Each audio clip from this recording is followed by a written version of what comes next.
మిల్లులకు వెళ్లిన ధాన్యం మాయమవుతోంది. కస్టమ్ మిల్డ్ రైస్ పేరుతో కేటాయించిన ధాన్యంలో భారీ అక్రమాలు వెలుగు చూస్తున్నాయి. జగిత్యాల జిల్లాలోని ఒకే మిల్లులో దాదాపు 88 కోట్ల రూపాయల విలువైన సీఎంఆర్ ధాన్యం గల్లంతైనట్లు విజిలెన్స్ గుర్తించడం సంచలనంగా మారింది. ఒకరోజు తనిఖీల్లోనే ఇంత పెద్ద ఎత్తున అక్రమాలు బయటపడితే రాష్ట్ర వ్యాప్తంగా అన్ని మిల్లుల్లో సమగ్ర తనిఖీలు నిర్వహిస్తే ఇంకెన్ని అవకతవకలు బయటపడతాయన్న చర్చ సాగుతోంది. ఉమ్మడి కరీంనగర్ జిల్లా రైస్ మిల్లులో అసలేం జరుగుతోంది? కస్టమ్స్ మిల్డ్ రైస్ కోసం మిల్లులకు అప్పగించిన ధాన్యం గమ్యం చేరకుండానే గల్లంతవుతోంది. విజిలెన్స్ అండ్ ఎన్ఫోర్స్మెంట్ అధికారులు నిర్వహిస్తున్న తనిఖీల్లో వరుసగా భారీగా అక్రమాలు వెలుగు చూస్తున్నాయి. ఇటీవల జరిగిన సోదాల్లో కోట్లాది రూపాయల విలువైన సీఎంఆర్ ధాన్యం లెక్కల్లో తేడాలు బయటపడగా జగిత్యాల జిల్లా తక్కెళ్లపల్లి పరిధిలోని లక్ష్మీ బాలాజీ, శ్రీ అభయాంజనేయ, లక్ష్మీ గణపతి రైస్ మిల్లుల్లో ఏకంగా 87,89,00,000 రూపాయల మేర అక్రమాలు గుర్తించినట్లు అధికారులు నివేదికలో పేర్కొన్నారు. ఈ మిల్లులు బీజేపీ నేత, వ్యాపారి కొండా లక్ష్మణ్కు చెందినవిగా గుర్తించారు.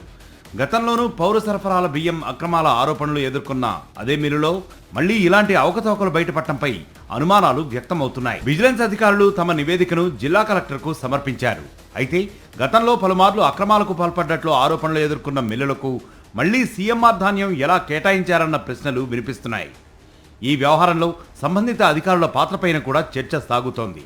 గతంలో పీడీ యాక్ట్ నమోదైన వ్యక్తికి మళ్లీ ప్రభుత్వ ధాన్యం అప్పగించడం వెనుక ఎవరున్నారు, అధికారుల పర్యవేక్షణలో ఎక్కడ లోపాలు జరిగాయనే అంశాలపై సమగ్రమైన విచారణ జరపాలన్న డిమాండ్ వ్యక్తమవుతోంది. జగిత్యాలలో వెలుగు చూసిన ఈ అక్రమాలు ఒక్క మిల్లుకే పరిమితం కావని అధికారులు చెబుతున్నారు. కరీంనగర్ జిల్లాలోని కోరపల్లి, శ్రీరాములపల్లి, పెద్దపాపాయపల్లి ప్రాంతాలతో పాటు పెద్దపల్లి జిల్లాలోని పలు రైస్ మిల్లుల్లోనూ సీఎంఆర్ ధాన్యం లెక్కల్లో భారీగా వ్యత్యాసాలు గుర్తిస్తున్నట్లు సమాచారం. కఠినమైన చర్యలు లేకపోవడం, అక్రమాలకు పాల్పడ్డ వారిపై పునరావృతంగా అవకాశాలు కల్పించడం వల్లే ప్రతి ఏడాది ఇదే తరహా ఘటనలు వెలుగు చూస్తున్నాయన్న విమర్శలు కూడా వినిపిస్తున్నాయి.